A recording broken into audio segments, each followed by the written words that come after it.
আসসালামু আলাইকুম। চলুন আমরা সেই আমাদের প্রিয় মদিনার হিরাম শরীফ দেখে আসি। কত মানুষ আসছে এই হিরাম শরীফে। এখানে দেখতে পাচ্ছেন যে হিরাম শরীফে নারী পুরুষ সবাই আসছে।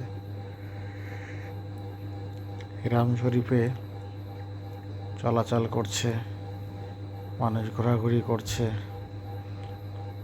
বিভিন্ন উপায়ে। দেখতে পাচ্ছেন বিভিন্ন ড্রেসের, বিভিন্ন কালারের মানুষ। কেউ হাঁটছে, কেউ বসে বিশ্রাম করছে, কেউ নফল ইবাদত বন্দেগী করছে, কেউ খাবার খাচ্ছে। বিভিন্ন বিষয় আমরা এখানে দেখতে পাচ্ছি।